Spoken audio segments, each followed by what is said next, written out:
Picture this, it is a crisp, golden afternoon in Flagstaff, Arizona, the kind of light that makes everything look like a painting. In the center of the frame, standing on a manicured lawn that is lush, green, and undeniably expensive, is Janelle Brown. She isn't wearing that heavy, burdened expression we have seen for the last 10 seasons of Sister Wives. She is radiant, her head is thrown back, laughing at something off camera, holding a glass of iced tea, looking lighter than she has in 20 years. But it isn't just the smile that has the internet breaking down. It is the background. Behind her sits a stunning mid-century modern home with large glass windows, polished wood accents, and, most importantly, a driveway that does not contain a single piece of broken-down automotive equipment. There are no boxes of unsold jewelry stacked in the windows. There is just peace. Now, cut that image in your mind with a sound that is all too familiar. Imagine the voice of Kody Brown, veins bulging, screaming into a producer's camera phone. The rumor mill in Flagstaff is churning out smoke faster than a wildfire, and the word on the street is that Cody isn't just angry, he is terrified. Why? Because reports are flooding in that Janelle didn't just rent this house. She didn't borrow money from the family pot to get it. This house, this sanctuary, was allegedly a gift. A pre-wedding gift from a man who is everything Kody Brown is not. A man who is wealthy, quiet, and completely devoted to Janelle. And the rumor that has Cody screaming, "She is mine," isn't about love. It is about control, because if Janelle has a new house, and her name is the only one on the deed, Kody Brown has just lost the biggest financial asset he thought he still owned. We are looking at the end of an era and the beginning of a war. Before we unpack every single detail of this viral photo and the mystery man who bought the house, I need you to do me a huge favor. If you want to see Janelle win, if you want to see the ultimate revenge story play out, go ahead and hit that like button right now. It tells YouTube that we support women breaking free. And if you are new here, welcome to COCO Gossip. Hit that subscribe button and ring the bell because this story is developing fast, and you do not want to miss the fallout when Cody finally takes this to court. Let's get into the deep end. We have to start with the breaking news that has rocked the Sister Wives community to its core. For years, the narrative has been that Janelle was the one with nothing. She was the one who cashed out her 401k to pay off Robyn's debts. She was the one who gave the proceeds of her Las Vegas home to fund Cody's pipe dream on Coyote Pass. When she left Cody, the biggest fear among fans was that she was leaving empty-handed. We watched her live in a fifth-wheel trailer, struggling to level it in the mud, hauling water, shivering through the nights while Cody sat comfortably in a $1 million mansion just up the hill. That image of Janelle, freezing and isolated, was the definition of injustice. But yesterday, everything changed. Insider reports from Flagstaff suggest that Janelle has been quietly seeing someone for months. This isn't just a casual date, this is serious. Sources claim this mystery man is a businessman from the Phoenix area who values privacy above all else, a stark contrast to the reality TV circus Janelle has lived in for a decade. But here's the kicker, the detail that turns this from a romance story into a legal thriller. Allegedly, this new partner purchased a home in Flagstaff, paid in full, and put the title in Janelle's name. Not his name, not a joint trust, her name. This is unprecedented. In the world of polygamy, and specifically in the world of Kody Brown, resources are hoarded by the patriarch. The idea of a man giving a woman a house with no strings attached, no requirement of loyalty, and no demand for submission is something that Cody cannot compute. The whispers from production insiders say that Cody is threatening to sue. He is reportedly claiming that because Janelle is still spiritually his wife, despite their public separation, any asset she acquires belongs to the family. He is trying to argue that she is accepting gifts from a suitor while still married, framing it as infidelity. But we know the truth. This isn't about infidelity, it's about a narcissist realizing his victim is no longer dependent on him. Let's analyze the evidence because the devil is in the details. We need to talk about the viral photo that started this firestorm. If you look closely at the architecture of the house behind Janelle, it tells a story of its own. It is a smaller, smarter home. It's a single-story, mid-century modern build. This is crucial because it is the exact opposite of the McMansion Robyn lives in. Robyn's house is a sprawling, confusing mess of rooms filled with collectibles, precious moments, figurines, and piles of Amazon boxes. It is a house of chaos. Janelle's alleged new home is a house of clarity. The lines are clean. The windows are unblocked by clutter. It represents a life that is streamlined and functional. And then there is the landscaping. In the photo, the grass is green. There are flower beds. There is a sprinkler system. Compare that to Coyote Pass. Coyote Pass is a barren wasteland of dirt, prairie dog plague, and weeds.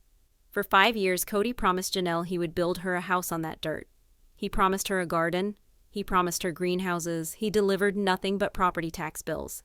Now a stranger steps in, someone she has known for less than a year, and hands her the keys to a finished garden. The symbolism is devastating for Cody. It proves that his failure wasn't about a lack of money or time. It was a lack of desire. He didn't build the house because he didn't want to. This new man did it because he wanted to see her safe. So, who is he? The speculation is running wild. While we don't have a name confirmed yet, the profile emerging from leaks paints a picture of the anti-Cody. Sources describe him as soft-spoken, financially literate, and debt-free. He allegedly has grown children and is looking for a companion, not a servant. The most telling detail is the rumor about why he bought the house before the wedding. In many conservative circles, living together or accepting such a massive gift before marriage is taboo. But the theory here is that this wasn't a romantic gesture as much as it was a rescue mission. He saw where she was living, in a small apartment or potentially back in the RV, and he saw the financial abuse she had suffered. He didn't want to court her while she was in survival mode. He wanted to take her out of survival mode so they could date as equals. This brings us to the engagement ring versus the house key. Think back to when Cody melted down Meri's wedding ring. He took a symbol of their commitment and destroyed it because he no longer valued her. He turned a symbol of love into a piece of scrap metal. Compare that to this new man. He didn't give her a flashy diamond to show off to the cameras. He gave her a key. He gave her shelter. A ring is a promise. A house is a guarantee.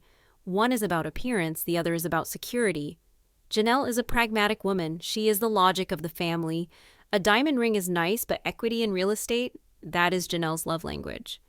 But to truly understand the weight of this moment, we have to look back. We have to walk through the ghost town of Coyote Pass. This piece of land has become the fourth main character of the show, and it is the villain. We need to do a deep dive into the history of failure that makes this new house so triumphant. Remember when the family moved from Las Vegas? They left 4 beautiful custom-built cul-de-sac homes. Janelle loved her house in Vegas. It was perfect for her. But Cody had a manic episode, a frantic desire to move, and he dragged the family to Flagstaff with no plan. Janelle was the one who crunched the numbers. She warned him, she told him the market wasn't right, but she followed him anyway because she believed in the principle of the family. And what did she get for her loyalty? She got a plot of dirt that she couldn't build on. We watched season after season of drainage issues, zoning fights, and Cody refusing to pay off the land so they could subdivide. Janelle poured her inheritance into that land. She poured the profits from her Vegas house into the family pot, which was then used to buy Robyn's mansion. Let that sink in. Janelle paid for the roof over Robyn's head while she slept in a trailer. The trauma of the RV season cannot be overstated. Cody tried to play it off like a fun adventure, but we saw the reality. We saw Janelle struggling to hook up the water lines in the freezing cold. We saw Cody show up in his sports car, complain about the cramped space, and then leave to go back to a warm shower at Robyn's. He treated her struggle, a struggle he caused, with contempt. He mocked her for choosing the RV, even though she did it to save money for the family to build. He called her choices stupid, while he spent thousands on art and watches. The winters in Flagstaff are brutal. The wind cuts through you. Living in a fifth wheel in November is not glamping. It is survival. And during those long, cold nights, Janelle must have realized the truth. She must have realized that Cody was never going to build her house. The blueprints were just props. The meetings with the architect were just scenes for the show. He was never going to break ground. He was waiting for her to leave so he could keep the land. Now, cut back to the new house. The house that broke Cody. It has central heating. It has a master bath with a soaking tub. It has a kitchen with an island where she can make breakfast for her grandkids. It represents the death of Coyote Pass. By accepting this house, Janelle is admitting that the dream of the big house is dead, and that is what kills Cody. Cody's entire identity for the last 5 years has been wrapped up in this delusion that he is a biblical patriarch leading his wives to a promised land. As long as Janelle was waiting for him to build, he still had power. He held the carrot on the stick. Be nice to Robyn and I'll sign the permit. Be loyal to me and we'll break ground in the spring. But Janelle snatched the carrot and threw it away. She doesn't need his permit, she doesn't need his approval, she doesn't need his land. She has her own now, and the fact that Cody's name is nowhere on the paper is the ultimate financial revenge. He cannot leverage this house, he cannot borrow against it to buy more collectibles, he cannot threaten to kick her out. For the first time in 30 years, Janelle is sleeping under a roof that Kody Brown does not control. This brings us to the psychological collapse of Kody Brown. Sources say the moment he found out about the house, he didn't call Janelle. He called the kids. This is a classic triangulation tactic. He allegedly called Gabe and Garrison, demanding to know who this man was. He reportedly screamed that Janelle was making the family look like fools, that she was a traitor to their covenant. But the boys didn't crack. They have been watching their mother suffer for years. They have seen their father neglect her. If anything, they likely helped her move in. Imagine the scene. Cody, alone in his car, screaming into the void, while his sons are high-fiving the new boyfriend and moving boxes into a warm, safe house. The rumors suggest Cody is pivoting his narrative. He is trying to paint himself as the victim of a gold digger, which is ironic considering he is the one who drained his wife's accounts. He is telling anyone who will listen that Janelle used him for fame and is now running off with a sugar daddy. But the audience isn't buying it. We have the receipts. We have 10 years of footage showing Janelle working, saving, and sacrificing. If this new man is wealthy, it's not because Janelle was looking for a payout. It's because she attracted someone on her level. Janelle is a high-value woman. She is intelligent, hardworking, and loyal. It makes sense that she would attract a high-value man. Cody is low value. He is chaotic, emotional, and financially irresponsible. He is realizing that without the women, he is nothing. There is also a legal aspect to this ghost of Coyote Pass. If Janelle has truly moved on and accepted this gift, it signals that she is ready to sever the financial ties with Cody completely. Legal experts have speculated that Janelle could sue Cody for constructive trust regarding the family funds by proving that she contributed to the purchase of Robyn's home and the land under the promise of a future return, a return that never happened. She could force a sale of Coyote Pass. This new house gives her the leverage to do that. She no longer needs the proceeds from the land to survive. She can afford to drag Cody through court for years. She can afford to freeze his assets. This gift didn't just give her a home, it gave her a war chest. As we move deeper into this saga, we have to look at the other wives, specifically the reaction of Robyn. You can bet your last dollar that there is tension in the McMansion tonight. Robyn has always played the damsel in distress, the one who needs Cody's constant protection and resources. But now, Janelle has outmaneuvered her. Janelle has something Robyn doesn't have: independence. Robyn is trapped with an angry, bitter man in a house filled with debt. Janelle is free in a paid-off house with a man who reportedly treats her like a queen. The envy must be suffocating. We are hearing whispers that Robyn is feeding Cody's paranoia, telling him that Janelle's new boyfriend is a plant or an enemy or someone trying to humiliate the family. She is stoking the flames because she knows that if Cody focuses on Janelle, he won't focus on the fact that the family money is gone. We are going to dive into the specific confrontation that allegedly happened over the phone, the role Christine played in setting up this new relationship, and the shocking alliance that is forming between Meri and Janelle. An alliance that could finally bring the Kody Brown empire crumbling down for good. We will also touch on the narcissistic collapse and why experts say Cody is currently the most dangerous he has ever been. You think the screaming on the porch was bad? You haven't seen anything yet. We have arrived at the darkest and most explosive chapter of this saga. If you thought the breakup conversation on the couch was intense, what is happening right now behind closed doors in Flagstaff makes that look like a polite tea party. We are witnessing what psychologists call a narcissistic collapse. This happens when a person who relies on controlling others to maintain their self-image suddenly loses that control, and Kody Brown is losing it on a scale we have never seen before. Let's dissect the specific claim that has Cody reportedly speaking with lawyers. Sources close to the family say that Cody has been ranting to anyone who will listen. production, friends, maybe even the cashier at the gun show, that Janelle cannot accept a house from another man while she is still, in his words, his wife. Now, pause and look at the audacity of that statement. Kody Brown, the man who legally divorced Meri to marry Robyn, the man who told Christine he wasn't attracted to her, the man who told Janelle they were separated, is now clinging to the title of husband like a life raft. Why? Because in their fundamentalist faith, the spiritual union is eternal unless the church grants a release. Kody knows Janelle is deeply religious. He knows she values her faith. He is weaponizing her own beliefs against her to try and block this blessing. He is trying to gaslight her into believing that accepting financial security from a kind man is a sin, while his neglect of her was somehow righteous. But this goes deeper than theology. It is about possession. Kody Brown does not love Janelle. We have seen the tapes. He doesn't hold her hand. He doesn't ask about her day. But he possesses her, or at least he thought he did. To a narcissist, a wife isn't a partner. She is an appliance. She is a toaster, and when your toaster stops working and moves into a new kitchen, you don't miss the toast. You are angry that someone stole your appliance? Kody isn't jealous of the affection Janelle is receiving. He doesn't want to cuddle with Janelle. He is jealous of the resource. He looks at that house, that paid-off, beautiful, appreciating asset, and he sees a family asset that slipped through his fingers in his delusional mind.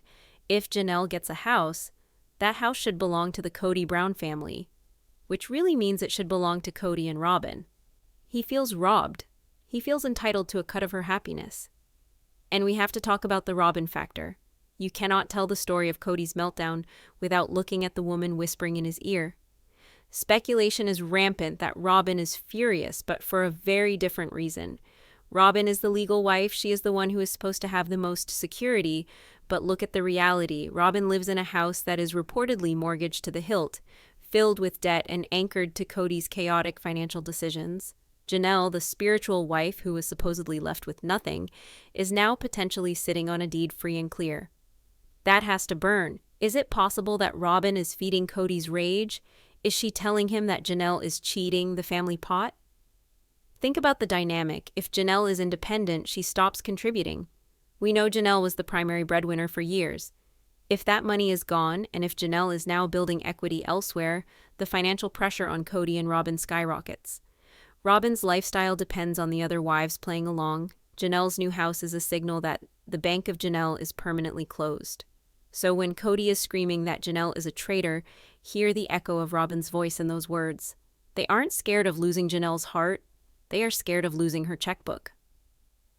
Let's try to reconstruct the confrontation based on the leaks circulating in the Sister Wives universe.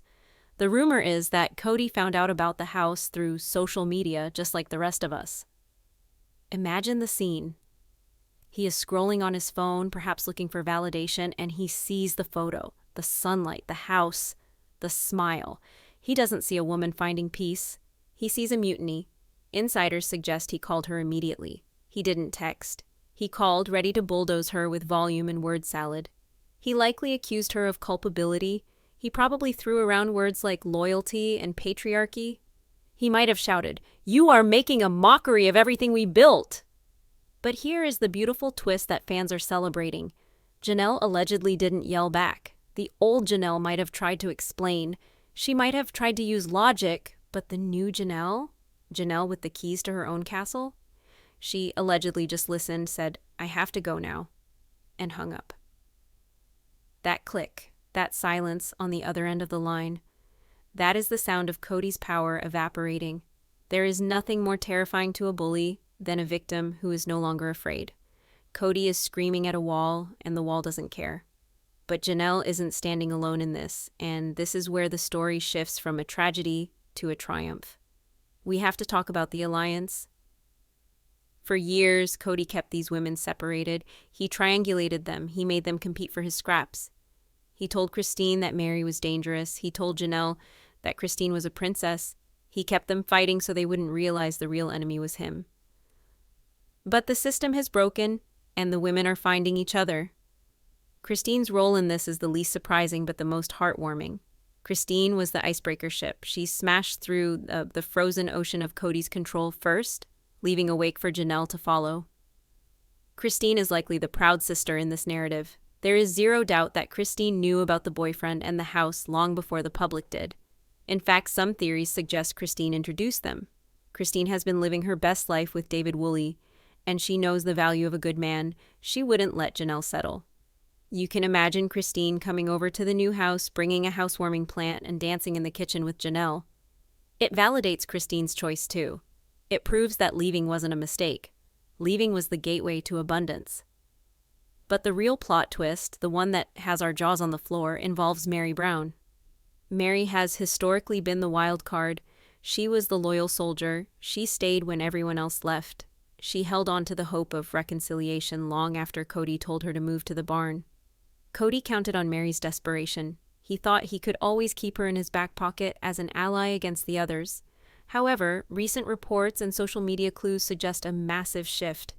Meri has been seen spending time with Janelle. They are engaging online. And the word on the street is that Meri has privately expressed support for Janelle's new chapter. Allegedly, Meri said, Janelle finally found someone who values her. If this is true, it is the final nail in the coffin for Cody. Why he die? Because if he loses Meri's loyalty, he is isolated. He has no original wives left. He has no history left. He is just a man with a legal wife he met later in life. The concept of the ex-wives club is Cody's nightmare. He spent decades telling them they were sister wives, but he never wanted them to be sisters. He wanted them to be rivals. Now they are becoming sisters in survival. They are validating each other's reality. When Janelle shows Meri the new house, and Meri says, "Good for you," it shatters Cody's narrative that Janelle is crazy or selfish. It confirms that Cody was the problem. The women are comparing notes. They are realizing that the poverty, the emotional neglect, and the chaos were manufactured by one man. This alliance invalidates his authority more than any lawsuit could. Now, let's turn the camera to the audience. The verdict from the fans is unanimous and deafening. Social media has erupted. If you look at the comments under the viral posts, it is a tidal wave of support. People are writing, "This is the most dignified plot twist in reality TV history. Janelle secured the bag. I hope she changes the locks twice." We need to talk about the symbolism of that backyard again because the fans are obsessed with it. Why does a patch of grass matter so much? Because for 10 years, we watched Janelle stare at mud. We watched her stare at prairie dog holes. That mud represented her stuckness. It represented promises that were never kept. Standing on finished, green, manicured grass represents completion. It represents a life that is ready to be lived right now, not in some hypothetical future that Cody controls. It resonates with every woman who has ever been promised someday by a partner who never delivered.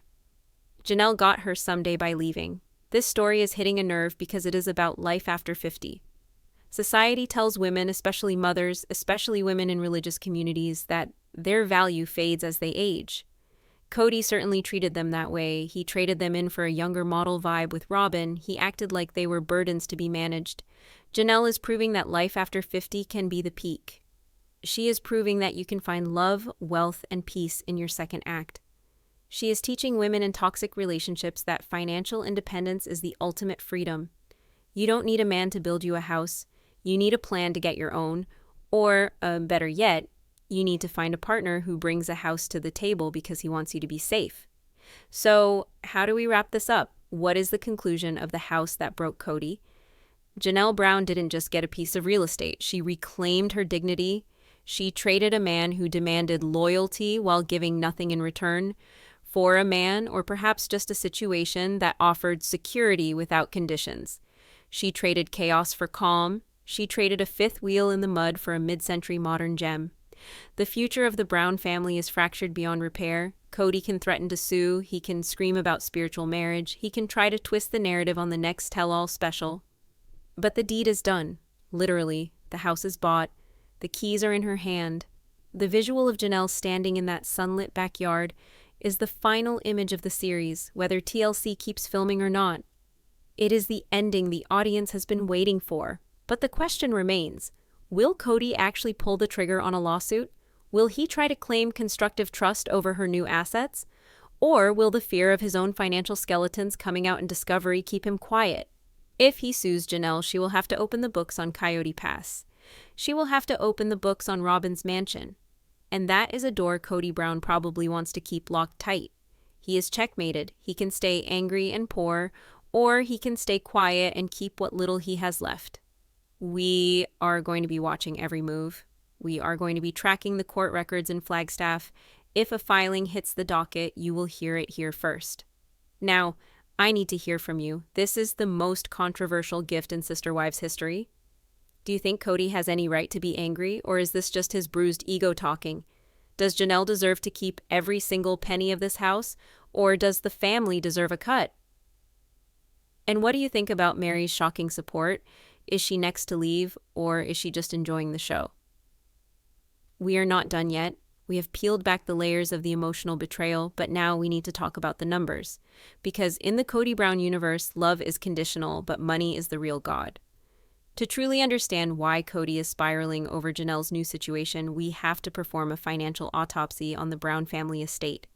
And what we are finding is absolutely shocking. Let's talk about the math of betrayal.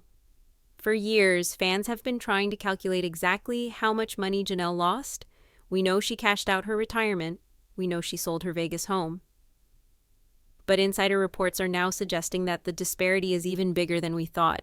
There is a rumor circulating among production sources that Janelle's name was quietly removed from certain LLCs related to the family business just months before this new house news broke.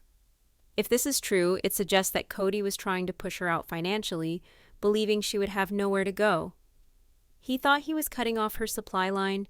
He thought he was besieging a castle. But he didn't realize she had already built a new one. This new house, the one paid for by the mystery benefactor, changes the entire leverage of the family. Real estate experts in Flagstaff have looked at the property specs. Based on the acreage, the mid-century renovation, and the water rights, this isn't just a home. It's a high-yield asset. The value of this property is estimated to be nearly equal to the undeveloped land on Coyote Pass. Think about the irony of that. Kody has been hoarding a pile of dirt for 5 years, paying taxes on it, drowning in debt for it. Meanwhile, in one swift move, Janelle has acquired an asset of equal value that is turnkey ready. Kody is asset-rich on paper but cash-poor in reality. Janelle is now asset-rich and debt-free.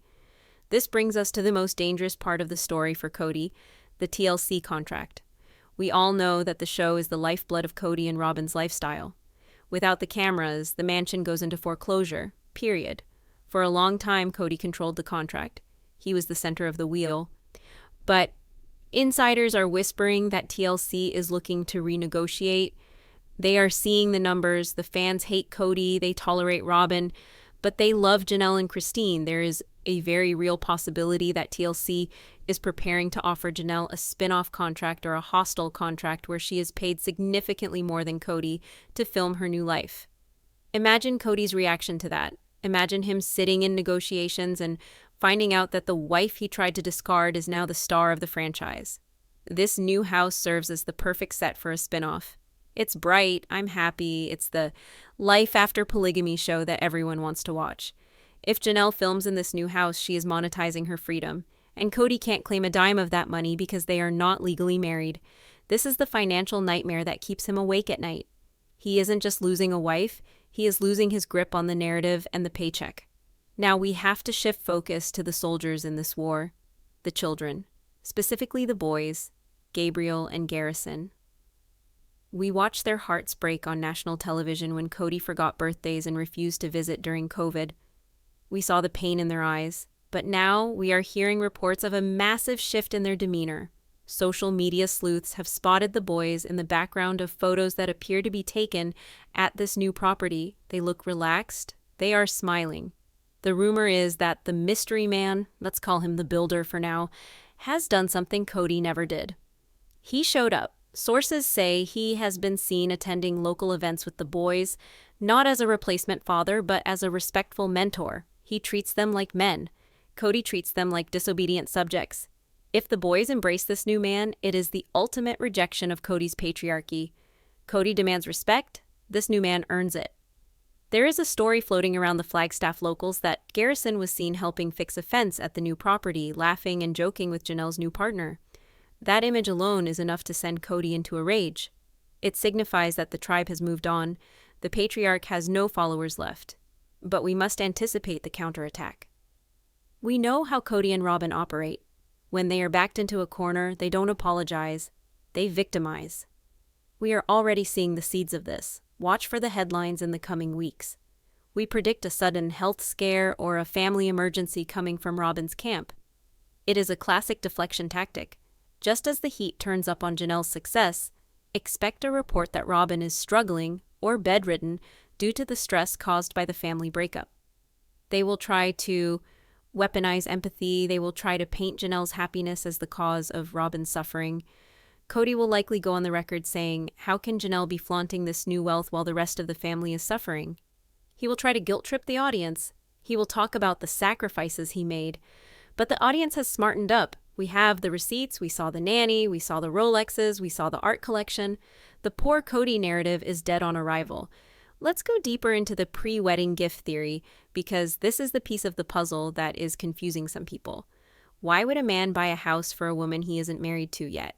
In the secular world, this happens. But in their world, it's huge.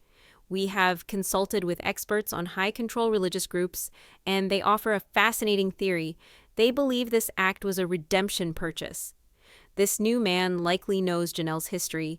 He knows she was financially abused. By putting the house in her name before a marriage license is signed, he is proving to her that he is not Kody.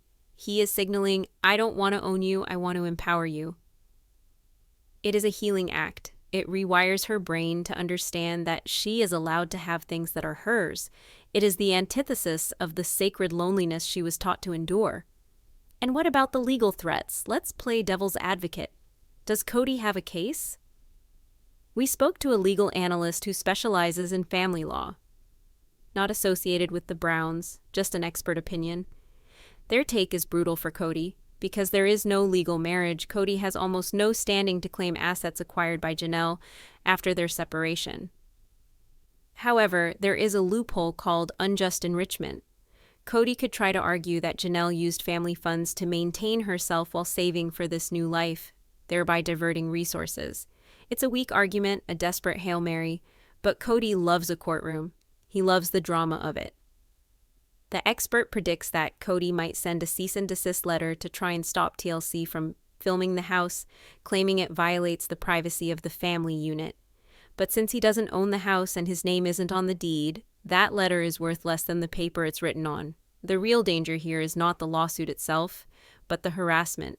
We have to wonder if Janelle has installed security cameras, not for fans, but for Kody. We have seen his temper. We have seen him punch the air. We have seen him yell. If he shows up at her gate demanding to be let in to talk, that is a dangerous situation. This new house represents a fortress against him, and he knows it. Let's also talk about the Robyn's hoard aspect again, because the contrast is too good to miss.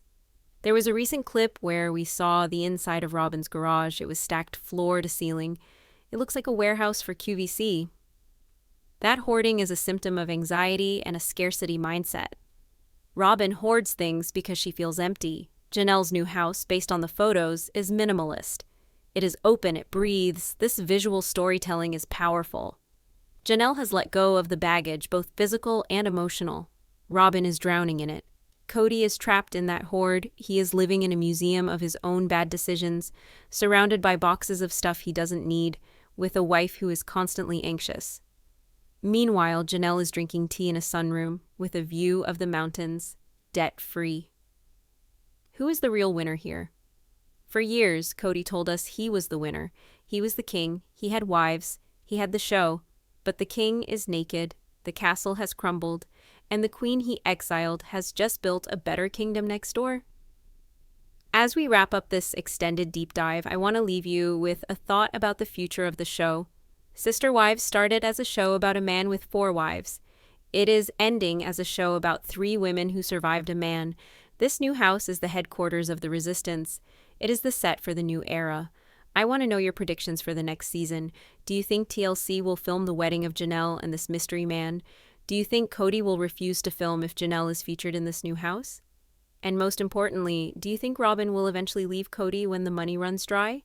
Because if Janelle stops contributing, and Meri stops contributing, and Christine is gone, who pays the mortgage on the mansion? The walls are closing in on Kody Brown, and for the first time, he didn't build them. If you made it this far, you are a true COCO gossip insider. Comment "The King is naked" down below so I know you watched the whole video.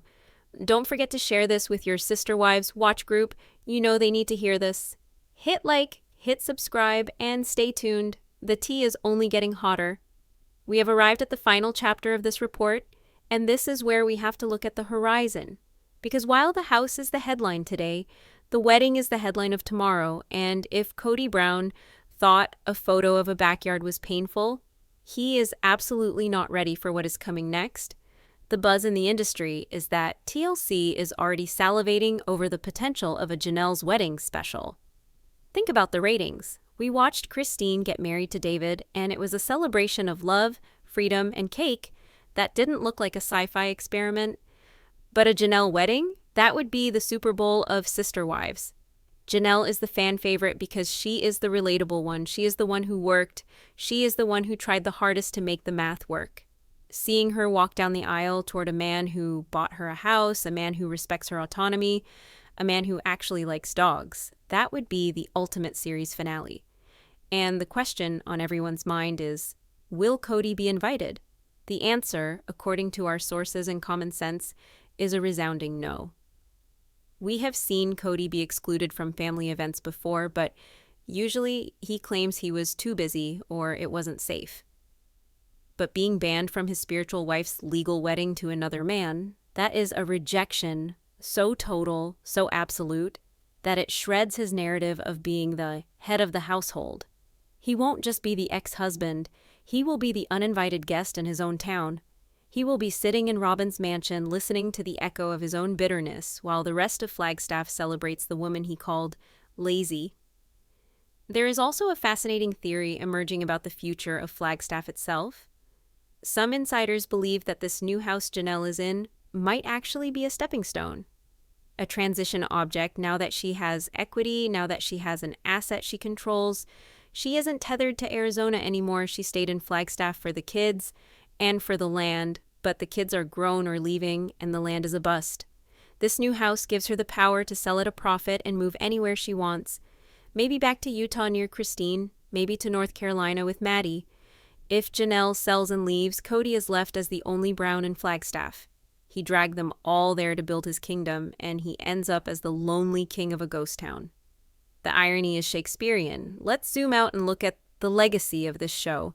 10 years from now, when people talk about sister wives, they won't talk about the principle of plural marriage. They will talk about the Great Escape. They will talk about how 3 women woke up from a 30-year slumber and realized they were the prize. Kody Brown will be remembered not as a patriarch, but as a cautionary tale.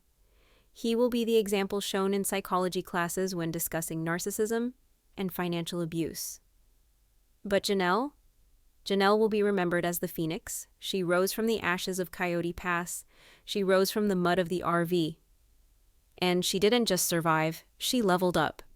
This house, this secret gift, is the physical manifestation of her worth. It is proof that when you stop settling for scraps, the universe, or a very nice businessman from Phoenix, serves you a steak dinner. We also have to spare a moment to think about the impact this has on viewers.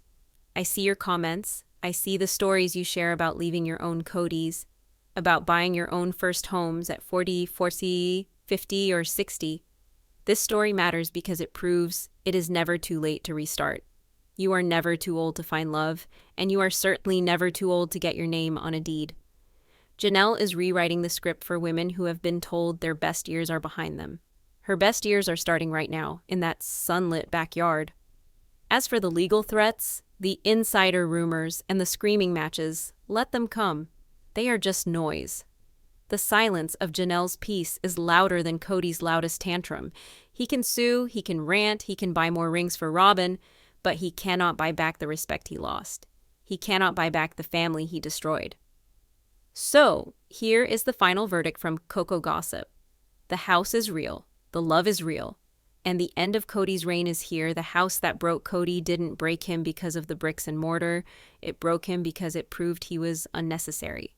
And for a man like Kody, being unnecessary is a fate worse than death. Now, I want to turn this over to you, the jury.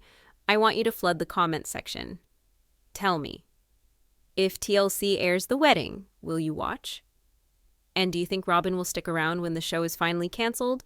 Or will she be the next one to write a tell-all book? My bet, Robyn is already taking notes. If you enjoyed this deep dive, if you felt the tea scalding your soul, you know what to do. Smash that like button until it turns blue. Hit subscribe and ring the bell so you never miss an update. We are tracking this story 24/7.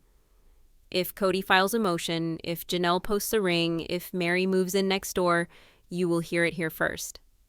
Thank you for watching COCO Gossip. Keep your standards high, keep your assets in your own name, and never ever let a man tell you that a trailer in the mud is the best you deserve. See you in the next video.